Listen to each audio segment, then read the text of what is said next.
안녕하세요. 신바람 국어교실의 신바람입니다. 자, 오늘 배울 교재는 꿈틀 문학비책 제5단원의 28번째 소단원 소설가 구보씨의 1위를 배우는 시간을 갖도록 하겠습니다.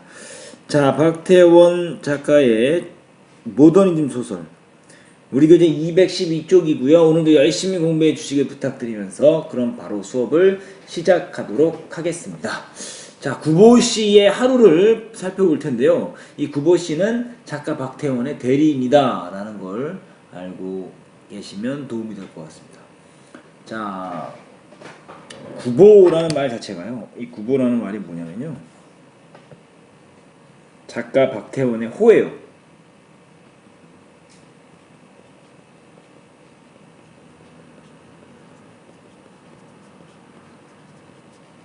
박태원의 호, 그 필명이다라는 거 기억해 주시면 좋겠습니다. 자, 고독을 느낀다고 했죠. 고독, 주인공의 내면 상태를 말하고 있습니다.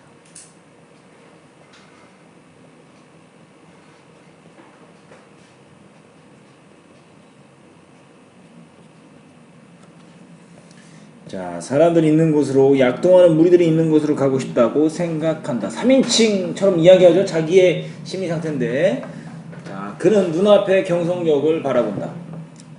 그곳에는 인생이 있을 게다. 서울의 호흡과 또 감정이 있을 게다.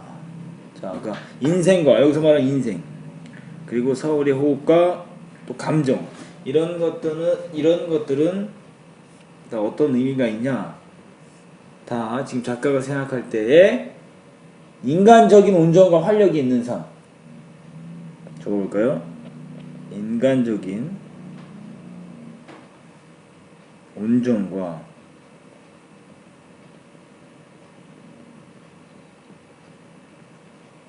활력이 있는 삶을 말하는 겁니다. 작가가 긍정적으로 바라보고 있는 것이다 라는 거죠. 자, 도웨이 소설가는 모름지기 이 도웨의 항구와 친하여야 한다. 그러나 물론 그러한 직업의식은 어떻든 좋았다. 다만 구보는 고독을 3등 대합실 군중 속에 피할 수 있으면 그만이다. 그래서 결국 이 구보는 뭐를 피하기 위해서? 고독을 피하기 위해서 경성역, 사람이 많은 곳으로 간 거예요. 그러나 오히려 고독은 그곳에 있었다. 경성역의 대합실에 있었다는 거죠. 구보가 한 옆에 끼어 앉을 수도 없게 했으리 사람들이 그곳에 빽빽하게 모여 있어도 그들의 누구에게서도 인간 본래의 온정을 찾을 수는 없었다. 결국 인간의 어떤 따뜻한 정을 찾을 수 없었다. 그것은 무엇을 의미하냐? 인간미가 사라진 각박한 현실을 지금 이야기하는 겁니다.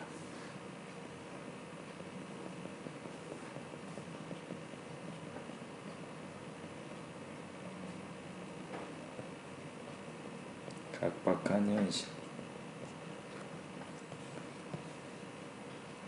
그들은 거의 옆 사람에게 한마디 말도 건네는 일도 없이 오직 자기네들 사무에 바빴고, 그리고 간혹 말을 건네도 그것은 자기네가 타고 갈 열차의 시각이나 그러한 것에 지나지 않았다. 그네들의 동료가 아닌 사람에게 그네들은 변소에 다녀올 동안에 그네들 짐을 부탁하는 일조차 없었다. 남을 결코 믿지 않는 그네들의 눈은 보기에도 딱하고 또한 가엾었다. 그래서 경성역 3등 대합실의 모습입니다.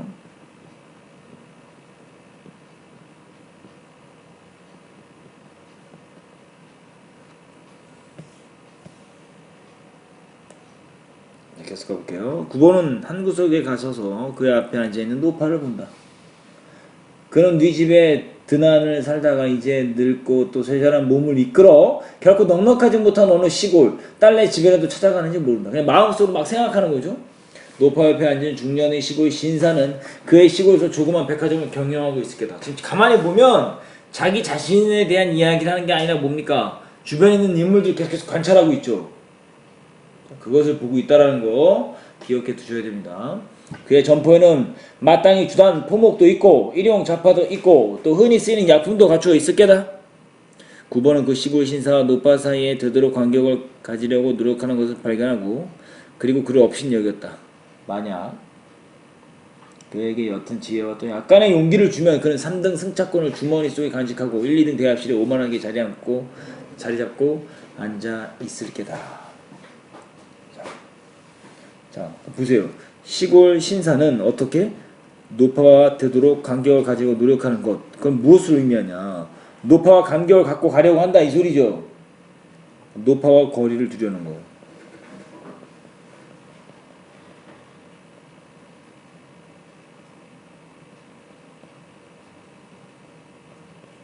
자, 왜 노파와 거리를 두려고 하냐? 그것은 시골 신사의 어떤 근성, 속물 근성이 있기 때문에 그렇다라는 거죠. 시골 신사의 속물 근성.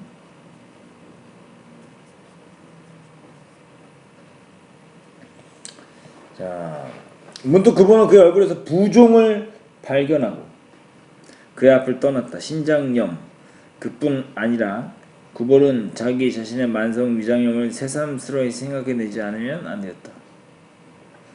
그러나 구보가 매점 옆에까지 갔었을 때 그는 그곳에서 역시 병자를 보지 않으면 안 되었다. 40여 세의 노동자, 전경부의 광범한 팽룡, 크게 부어올랐다 이 소리죠. 돌출한 안구, 또 손에 경미한 진동, 분명히 바제도병, 그것은 누구에게든 결코 깨끗한 느낌을 주지 못한다. 그의 좌우에 좌석이 비어 있어도 사람들은 그곳에 앉으려 들지 않는다. 이것은 뭐를 상징하는 거예요? 그 사람을 뭐 하는 거예요? 배척하고 함께 뭐 어울리지 못하는 모습을 지금 보여주고 있는데요. 자, 신장염 세모간 쳐보시고요. 만성 위 확장 세모간 치시고요. 그리고 바제도병 세모간 치세요. 자, 세모간 치는 것들은 무엇을 의미하는 것이냐? 결국 육체적 정신적으로 질병을 앓고 있는 현대인의 모습을 의미한다는 거 기억해 두시면 좋겠습니다. 정리해 볼게요. 이 세모로 표시된 부분은요, 육체적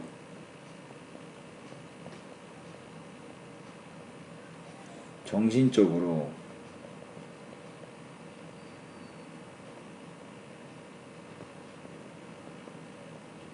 질병을 앓고 있는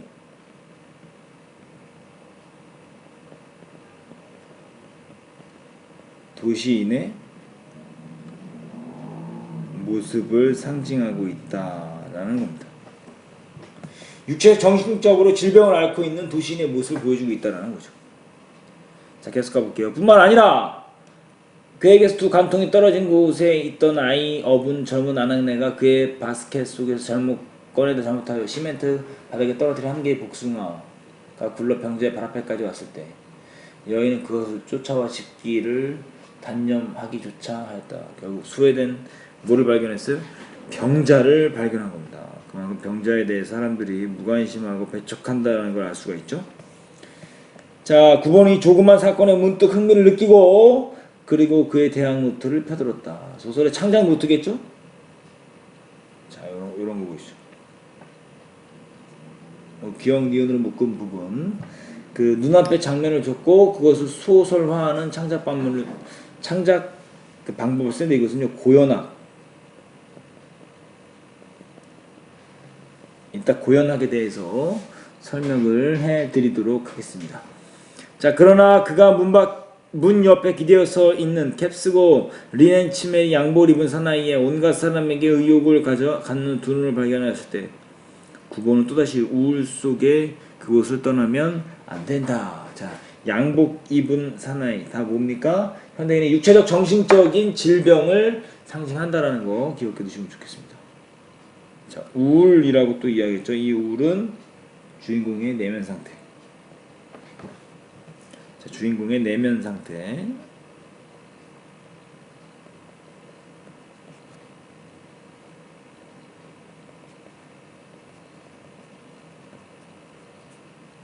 주인공의 내면 상태를 의미하고 있다는 거 기억해 두시면 좋겠습니다. 자, 그래서요, 마지막 소주제는요, 어떤 마음으로? 우울한 마음으로 경성역을 떠나는 구보에 대해서 이야기를 해주고 있습니다.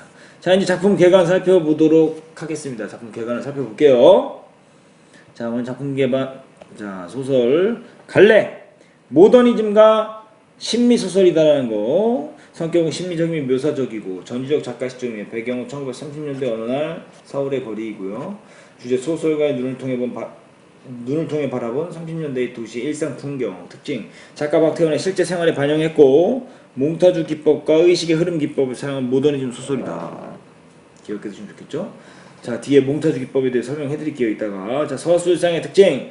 소설가 구보가 정호의 집을 나와 새벽 2시경에 귀가하기까지 하루 동안의 여정을 중심으로 사건이 전개되고 있다라는 걸 알 수가 있고요. 2번은요. 이 글에 나타난 모더니즘 소설의 특징.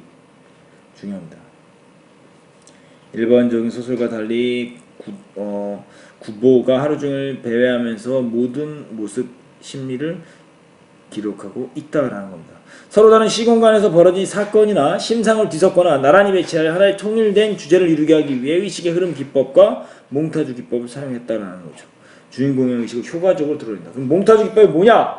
따로 촬영된 필름의 단편을 창조적으로 접합해서 현실과는 다른 영화적 시간과 공간을 만드는 것. 그것이 몽타주 기법이고요. 또 하나는 의식의 흐름 기법인데요. 두 개는 꼭 기억해 두시면 좋겠습니다. 개인의 의식의 감각, 연상 등이 계속적으로 흐르는 것을 포착하여 기술하는 방법이 바로 의식의 흐름. 그러니까 마음속에 떠오르는 것 그냥 막 던지는 겁니다. 그게 바로 의식의 흐름입니다. 구보가 고독을 느끼는 이유는 뭐냐? 1930년대의 도시화와 그로 인해 인간미가 상실되고 타인과의 관계 두절로 인해 도시인들의 소외감과 고독을 느끼게 된다는 내용을 이야기하고 있습니다.